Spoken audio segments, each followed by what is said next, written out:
Hello, everybody, and welcome back to Soulcreek. I think I'm just gonna start saying less here and just get right into it. Whoa, Heion, that looks heavy. He's trying to stack a heavy box on top of another. He's clearly struggling, so I rush over and grab it. Let go, I got it. Aeon shoves me away. Stop it, human! I can still lift. I can. It's easy to see where Loken got his stubbornness from. I move to help him carry the weight regardless. With a thud, we get the box in place. Aeon steps away, clutching his side. Years ago I could have lifted these one-handed, I could have. I didn't think moles were so strong. Oh, yes. Not many moles like me these days. Can't say I've seen many, can't say. Anyway, you're here, Alex, you're here. What can I be doing for you, I huff. Well, Giovanni probably thinks I should stay out of sight for a while. There was, an incident. Oh? Are you alright, are you? I am now, but, well, I could have been killed. What now? Tell me! Without wasting much detail, I recount the details of Caius' appearance to Aeon. He listens carefully and wordlessly. When I speak of how he accused me of being responsible for the frenzy in the Black Zones, the mole's brow creases with concern. Did I really kill those people, Aeon? It may not even be true, Alex. It may not. Caius has no proof, has he? No. It didn't stop him from ranting about it in front of the entire village. I see. And I drop my voice to a concerned whisper. If he finds out Loken and I were involved, he'll kill me for sure. He already tried once. He won't. It's not his business. Don't be so glum. You didn't know what could happen when you pulled that algorithm out, did you? How could you have? Well... I didn't know. But Loken did warn me not to. When Aeon frowns, I wince guiltily. I didn't listen. I was angry seeing all those ruins, all my people, my life, even my memories. There's a pause. Alex, tell me something. If you were back there right now, if you knew, would you make the same choice, would you? No. Aeon is quiet for a moment, watching me. He didn't miss my hesitation. The mole hops over, pensively taking my hand in his and patting it softly. Alex, we don't know what truths you may or may not find. Soon you may have to make a choice like that again. No one else should get hurt over this. I'm sure. And I'm sure it's easy to think that now. But Alex... His voice drops to a solemn, sincere tone I haven't heard him use before. When you discover what might be at stake, your entire identity, just be ready to make that choice. He lets go of my hand. I feel odd, unsure of myself. For now, Alex, you have to continue. You do.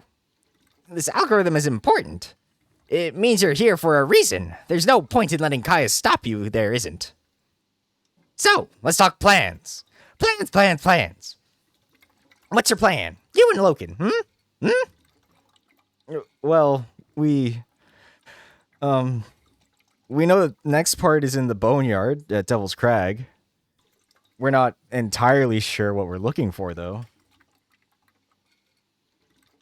I see. Tell me. I need all the pieces to the puzzle, Alex. What is the algorithm? Images? Ideas? Words?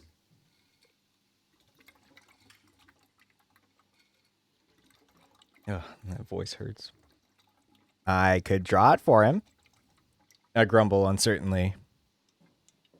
Do you have something I can draw with? After fixing me with a questioning glare, Aeon spins around on his stool and tugs open a metal drawer. Charcoal and parchment, okay? He lays it out on the counter next to me. I shuffle over and grab the charcoal piece, staring at the blank old page before me.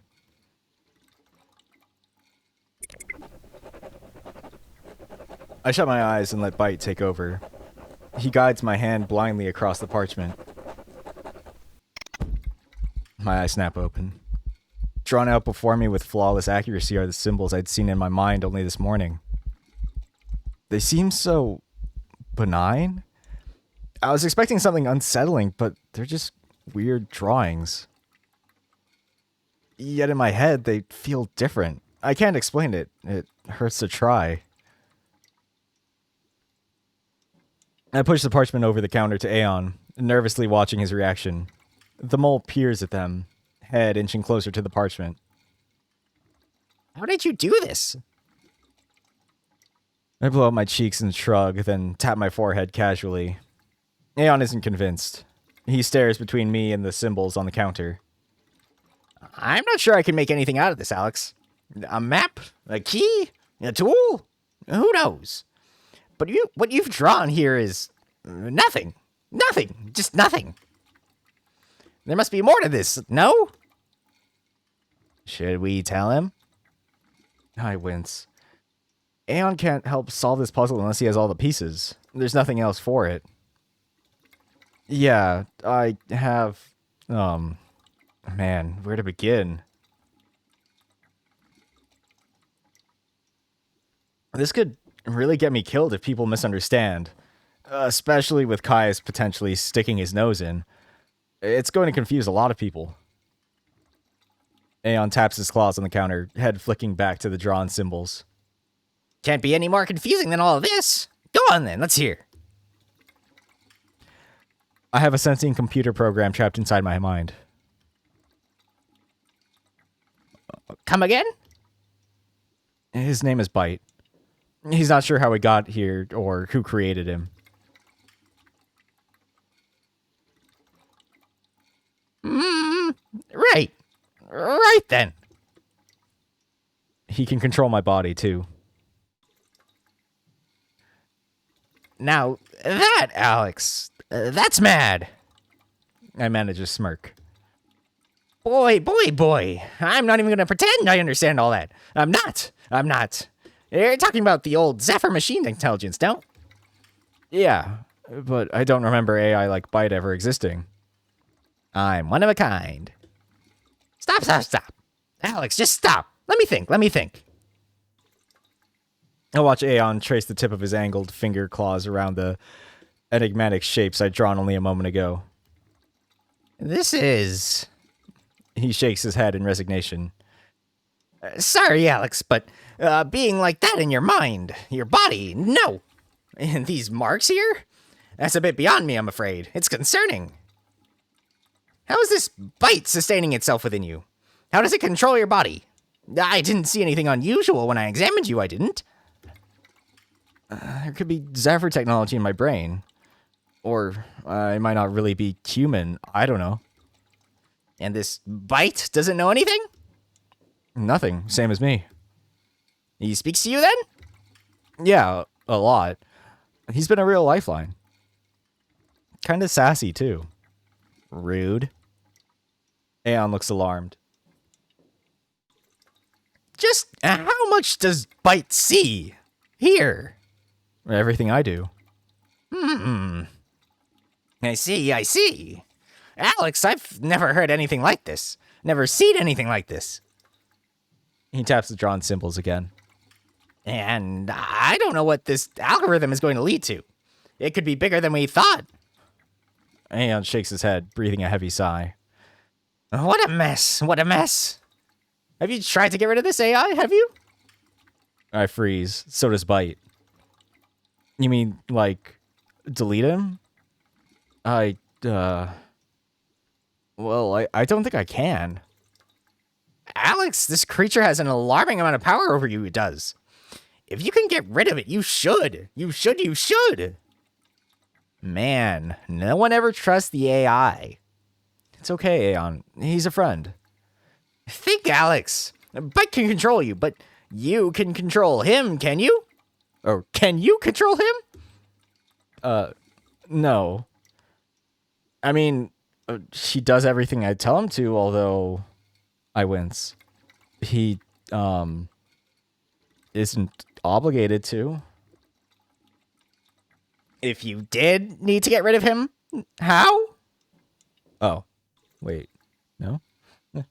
If it can control you, Alex, it can defend itself. He wouldn't let you. He wouldn't. That'd never happen. It's not my job to make your decisions for you. Well, he has a point. What if I did want to delete you? You can't, though. And if I could? There's a pause. Would you want to? I don't know how this ends, Bite. Would you stop me? If you wanted me gone, I'd go. You're sure? I'm not really alive, Alex. What does it matter? Hey, come on, Bite. I never actually... I sigh. You all right there, Alex? Sorry. Yeah, I think I just upset him. He can get upset, can he? Bite's been building a personality from my experiences. It makes him seem really real. Like, really real. And an asshole sometimes. It's all a bit odd, Alex. I can see why you urgently need some answers. There must be an explanation. There must. I tap the drawing of the algorithm. I know this will sound weird, but do you know anything about Soulcreek? There was a message about it in the algorithm. The old mountain in the north. I never saw anything odd about it. I know it's got a bit of a reputation, but I never imagined it was anything more than superstition and misfortune. I didn't. But who knows? Who knows? There could be more. There could be. I frown. Whatever secret Soulcreek holds, it seems I'd be the first to discover it. Sorry, Aeon. I know this is... well, it's a lot. I don't understand it either. Ah, boy. The mole shakes his head, sighing. The more we delve into your mysteries, the more it seems to be Blackrunner business. This path is for you and Loken, not an old fart like me. But still, I'll help however I can. What time do you and Loken plan to leave? Tomorrow, First thing, I guess. It'll be a long journey to Devil's Crag. Why? Oh? Long journey. Perhaps before you leave, we should visit the Great Barrier in the morning. The Auto Monks owe us a loan of their equipment. I can give you that full examination I promised. That'd be great. We'll make time. Relax. We'll get to the bottom of this. I can't imagine how much stress it's been. But I'm here for you, Alex, in whatever way I can be. I smile, placing my own hand on top of his. Thanks, Aeon, for everything. You've done a lot for me. I can see why Loken thinks so highly of you. Aeon withdraws his hands, dismissing me with a modest shrug. Nonsense. I'm a big drag on the hound, I am. He thinks the world of you. Bah, well. He gave me a lot of good memories, he did. Never had a family, I didn't, but never did. But being here in the Draconi clan, and that was close, very close. Anyway, Alex, enough of this. First things first, we need to give Dravonian time to keep Caius under wraps. I grumble. Do you think he's going to be a problem? Hard to say. If he thinks you'll cause any disturbances to the Blackstones, perhaps. But he's loyal to his sister. Very loyal. He won't break faith with her, he won't. Of that I'm sure. Do you know him well? Aeon cackles with laughter. Alex, I'm a scholar of the old knowledge. He wanted me dead long before you. I manage a smirk. We have a common hater. Oh, yes. If it were up to him, I'd be dead. Dead. But no, Dravonia won't allow it. So safe, and I'm safe, Alex. You will be too. Now I fold the paper with the cryptic patterns up and slip it into my back pocket. Hey, is there anything I can do to help you out around here while Dravonia smooth things over with Caius? Well, there might be an odd job here and there we could get to.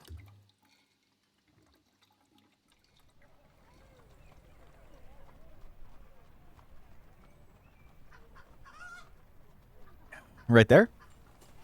Aye. See the third one? That's the one.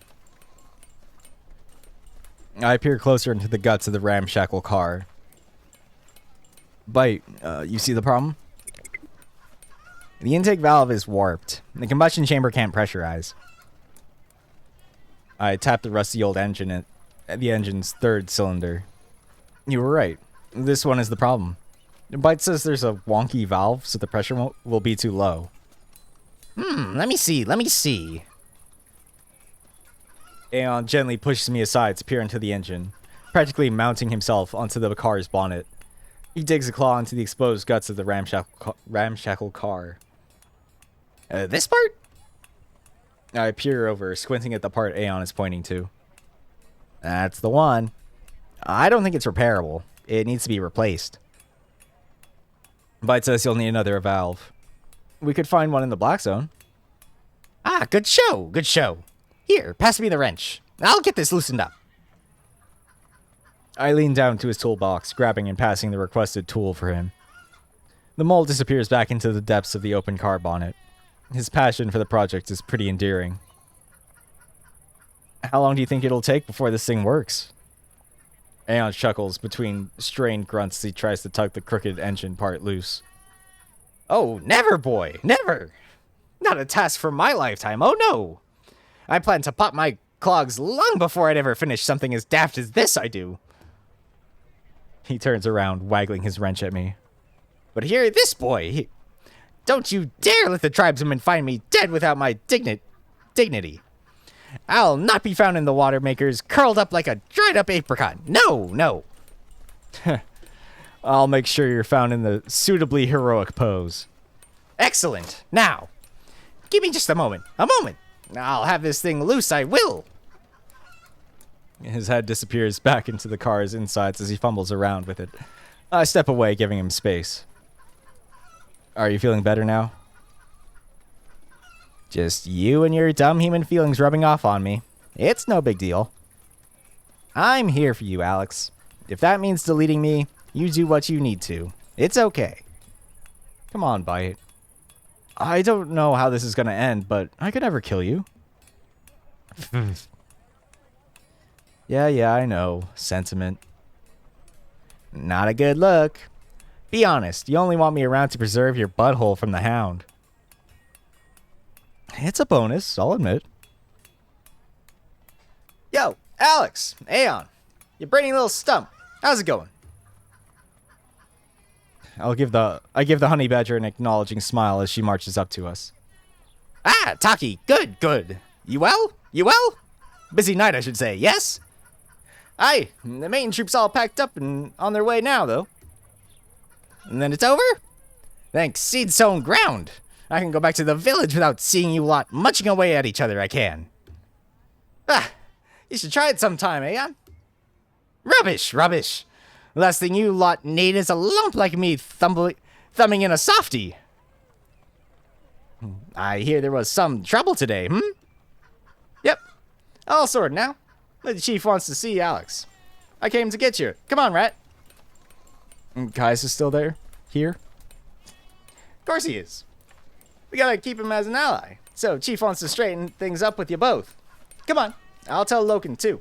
His class is finishing up soon. He'll join you. I grimace. This is gonna be unpleasant. Tomorrow then, Alex. Tomorrow. First light. I'll meet you at Loken's home and we'll head straight to the Great Barrier. Should leave plenty of time for your journey to Devil's Crag, so make sure you're awake. With a final nod of gratitude to Aeon, I join Taki's side as she leads me away from the mole's hut.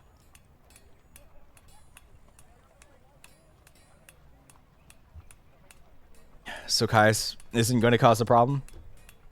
Nah, him and the chief have a proper family bond. Even after everything they've gone through. It ain't gonna change. Neither of them want to go to war. But would they? If Kai's ever stepped out of the line, you damn right. You know how badly he wants to march a bunch of warriors into the Great Barrier? Giovanni is the only thing stopping him. Seems like Caius doesn't do anything in half measures. So he's got the same beef with the Outer Monks that he does with Aeon and I? He thinks the old knowledge is bad shit. Whatever caused the Cascade lives in the past, and he's... lives. Whatever caused the Cascade lives in the past, and he says it's all related. I'm telling you, it ain't personal. He's just jumping to conclusions. Come on, you'll see. They're waiting for us.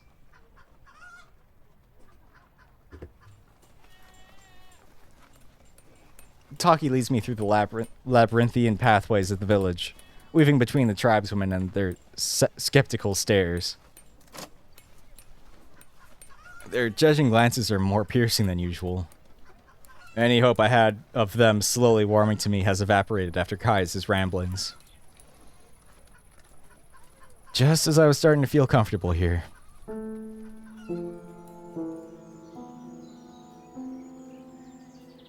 We stopped behind the hall, in an area of the village I've never been before.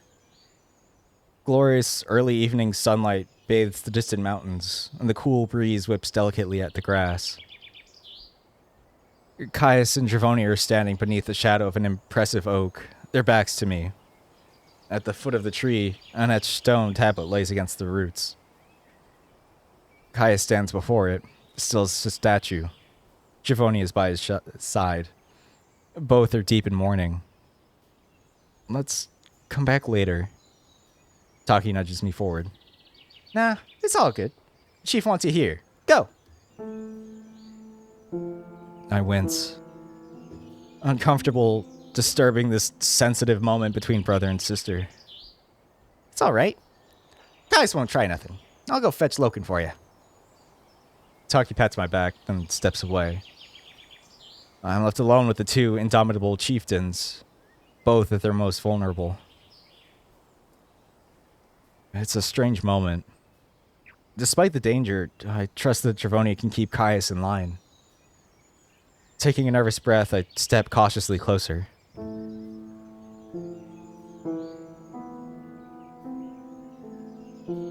Aleera, It's never right seeing your name in stone. It kills me every day. I'm sorry.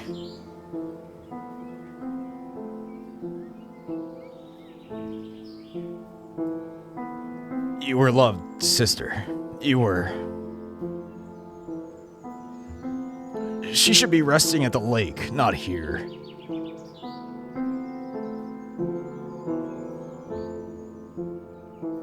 She was my sister too.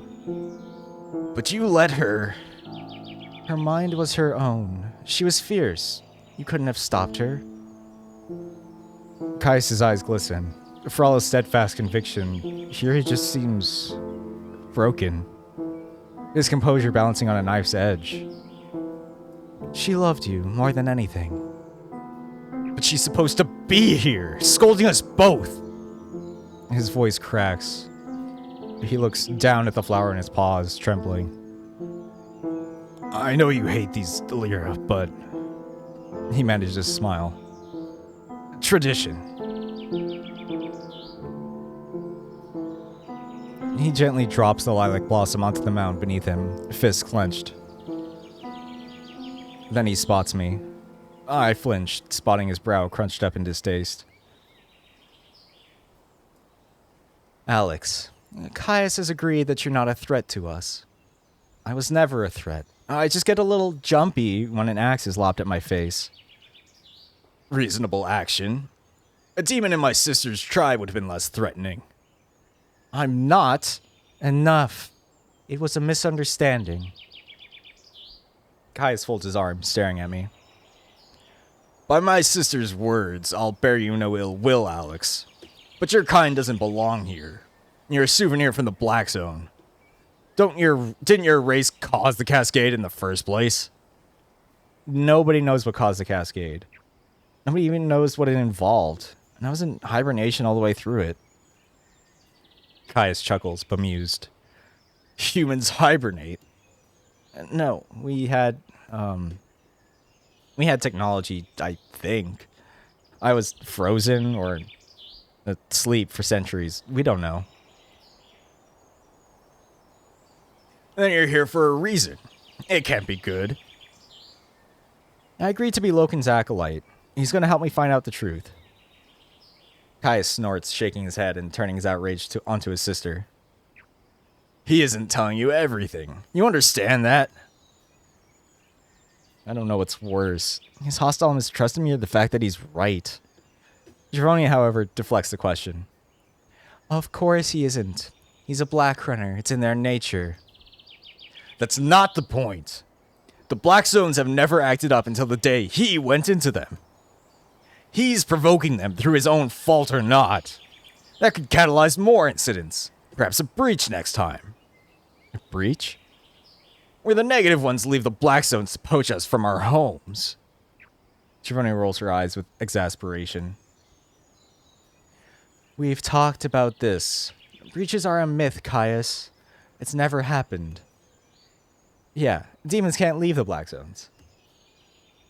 Alex being here means things have changed. Not even the Black Runners know what tricks the negative ones can perform. Those were your words, sister.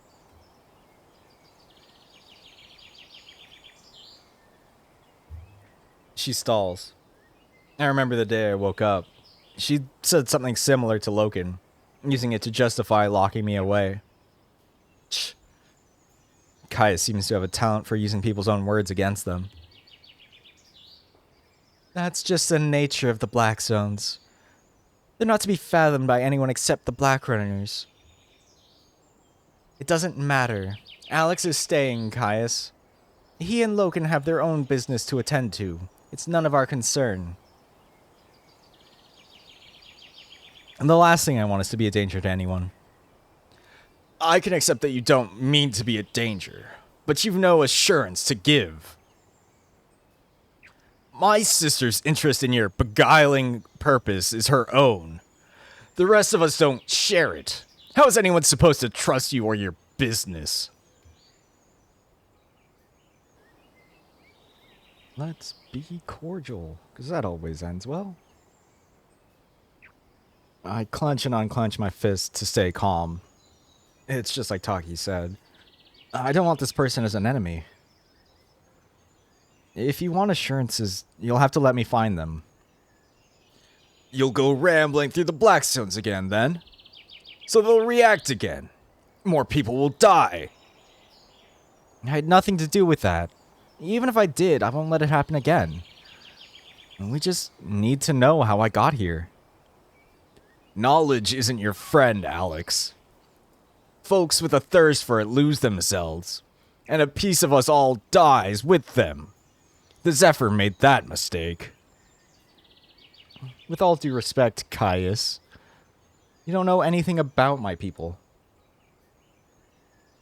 Neither, it seems, do you. Giovanni grunts sharply, grabbing our attention. This is ridiculous, brother.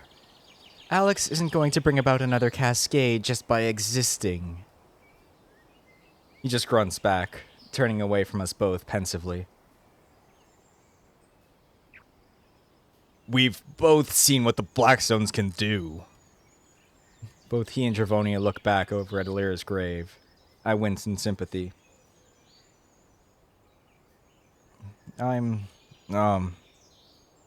Look, all that aside, I'm sorry about Aleera. Giovanni told me. For a moment, I sense Caius's demeanor shift. His guard seems to loosen, though he keeps his gaze on the horizon. She was informed, in the end. Everything we had just wasn't enough. I couldn't stop her. She wouldn't listen. You've no idea, Alex. The Black Zones, what they do to us, to our minds, it... He trails off, jaw clenching. Again, I see him as he is. Not just a tough, ruthless chieftain, but someone scared and hurt. If I'm overly cautious of the Black Zones and of you, I have a reason. We all do. Thoughtlessly, I say the first thing that comes to my mind in his moment of vulnerability. Yeah, when I was there, I felt it. The madness of the Black Zones. I get it. I know. Perhaps I thought I could bridge some level of understanding between us. It was stupid.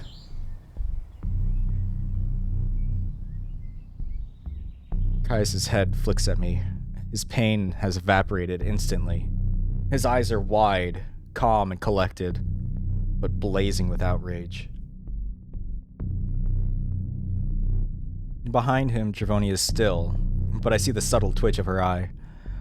She knows I've just said something bad.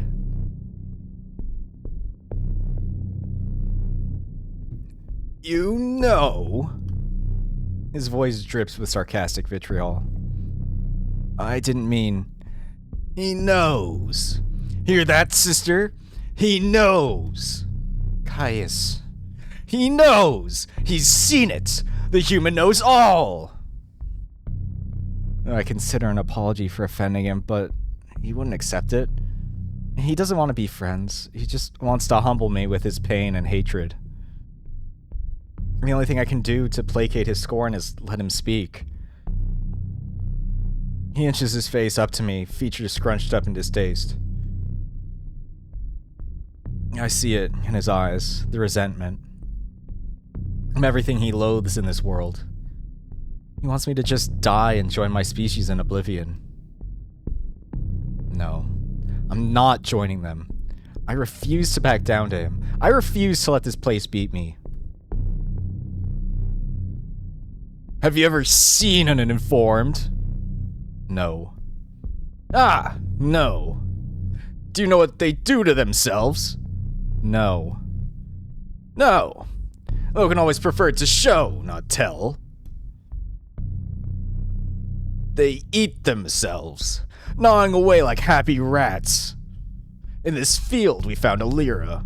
Weeks she'd been gone. We begged every black runner from Windchildas to the Spine for help. Then she came back. I was the one who found her. I knelt down right there in the mud. She still had 3 fingers left. Was it 4? Sister, was it 4? 4. Ah, 4. She saw me, of course. It wasn't her. She was gone. I screamed. I shook her. Cried. She only sat, stared, and spoke. She saw me and saw nothing. Sometimes she sang. Not the beautiful melodies she loved. Just nonsense, gibberish, and fantasies. Her voice, but twisted into a sick joke. The others wanted a quick mercy, but I was so sure I could reach her. I wouldn't accept that this thing was my sister. I took her inside and restrained her to the bed. 3 nights, Alex, I sat with her. Endured her ramblings. I couldn't eat. I slept in her room. I never stopped talking to her. She never stopped preaching back. Then on the 4th day, I woke up. Could have choked on the stench. The room was thick with it, like rust. Metal. I know it well. You never forget that stench. She'd loosened her restraints in the night, see? Got her arm free. But I'd never seen her so happy. I put my knife in her chest. Alex. You don't know. Suddenly, a huge weight clamps down on my shoulder. I jump, tugged away from Caius and back into a comforting, safe presence. He is mine. I keep my eyes locked with Caius's, refusing to blink, even as Logan tightens his paw and pulls me beside him. Logan. Caius. You're vouching for him? Yes. And you'll stay with him? Yes. Tomorrow we leave for Devil's Crag. What for? That is Black Runner business. Dravoni and I watch the two titanic bipeds staring daggers at one another. Eventually, she clears her throat to get their attention. Then it's agreed. This is the end of the matter. Caius, you will leave Alex to his business. We have your word? You have my word. I squint, almost certain that I don't believe him. If this is the path you've chosen, so be it. Caius shakes his head and steps away from Loken. We'll all be waiting to see where it goes. Yes. Loken's paw on my shoulder gets even tighter. Easy, Loken. I'm fine. Are we done then, brother? Alex and Loken will go about their business. We'll go about ours. Fine. Fine. I'll take my wardens back to the Riptide lands. Just as I'm relieved to hear that he's leaving, Dravoni interjects. Stay a while, won't you? A few nights. I give Dravoni a skeptical look, but she ignores me. It's summer. I'm sure there's clan business you'd like to discuss? Possibly, but... She smiles jovially and links her arms with his, much to his dismay. Excellent. Then I'll have your room prepared. Come, brother. You don't want... Nonsense. I want to spend time with my brother. I want his insight as a chieftain and an ally. So stay. He exhales irritably. Fine. If only to keep an ear to this mystifyingly bad idea of yours, sister. I'll stay. Just a few days. Dravoni begins to lead Caius away. Caius, wait. As the saber-toothed tigers are turning to leave, Caius glances back at Loken. You will not harm Alex. I won't harm Alex. Okay. Reassuring. Caius, I will now ask you a question. What? Oh no. Caius. I shake my head at Loken, eyes wide in horror. The hound determinedly ignores me. Tell me how your day was. Outstanding. Okay. With a curious frown at Loken and a final pointed stare at me, Caius turns and heads off with his sister, who eagerly leads him away to the hall. Did you have to ask him? That was not good? Just... never mind. I heave with exhaustion, utterly defeated by the picture of that tiger's hated stare. Just no denying it. He frightens me. Not him, perhaps, but knowing there's someone out there who wants me to just drop dead. Now it's over. Now it's over. The adrenaline has finally caught up with me.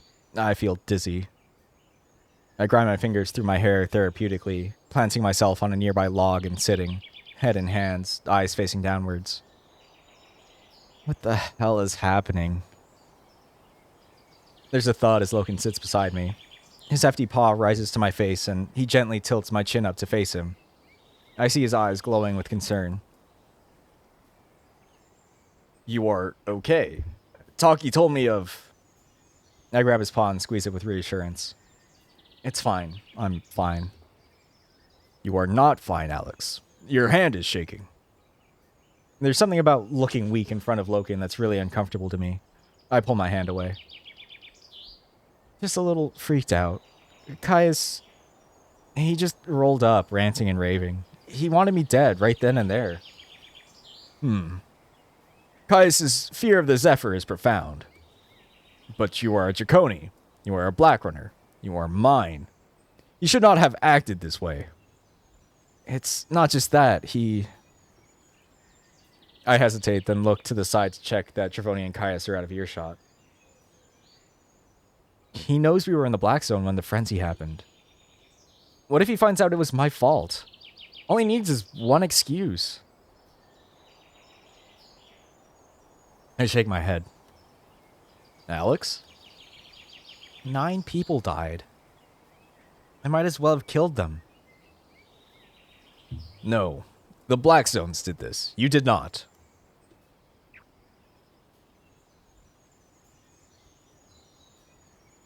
Many die to the Black Zones. This is not unusual. You must accept this, Alex. I have no idea what I'm doing anymore. It feels like the world is telling me to give up. Finding these answers is important to you. Tell me why this is. I didn't think I cared when I woke up, but after seeing the black zones, it was easier when I was a nobody, with no identity. Hell, it was freeing. But I'm not nobody. I don't know if I'm the last human or if they're out there somewhere or what. I just feel lost. He slips his arm around my shoulder, tugging me close to him. Many acolytes feel this. We have no place to go. Perhaps the black zones are more welcoming to those who are lost. There's a pause. For a moment, I just lean against him and listen to the whispering wind. Alex. Yeah? There will be consequences to the answers you seek. I cannot tell you what choices you must make. You understand this? I understand. Then focus only on the task. You will find the purpose of this algorithm. For all his assurances, my mind still churns with abstract chaos. I grasp for a change of topic, something else to focus on. Why did Dravonia have to ask Caius to stay? The sooner he fucks off, the better. Our chief wishes to keep Caius in her sight. She must be sure he will not pose a threat to us. Caius is powerful. His clan is large. We must be careful. I don't want to see him as an enemy, but if he's going to cause problems... I believe he will not betray the trust of his sister. And if he does, we'll kick his ass. Bite's feeling optimistic at least. Gods, this is all such a mess. The hound's ears flick. Alex, I will distract you from this mess. Quite suddenly, he brings his paw up to my head and weaves his paw into my hair. Hey! What are you doing? He smirks and smothers me in his affection, grinding his fingers through my scalp and petting me happily. Good human. I gingerly shake him off, trying to hide my flustered smile. Cut it out. I'm not in the mood. No. You will enjoy this distraction. I begrudgingly let him pamper me, trying to maintain my broody demeanor, but he wins me over with his head pats.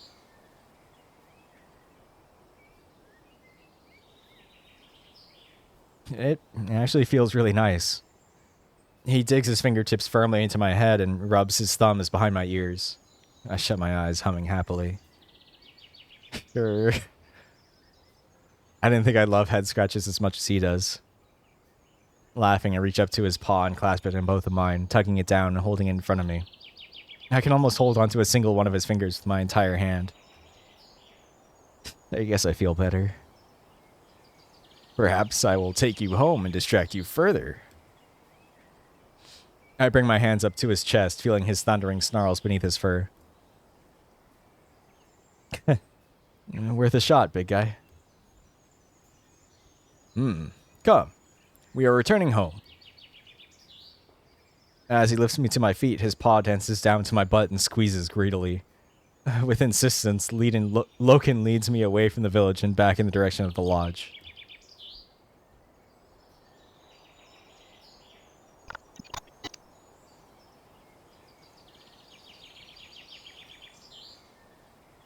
I think that's a good place to leave it off on this one. I also want to go read the new Patreon build for Burrows. So, yeah. It's also a bunch of new stuff for the, what was it, Love and Affection Game Jam? Maybe I'll read some of those, record. Who knows? We'll see. Anyway, thank you as always for coming and watching. And I hope to see you next time. Bye.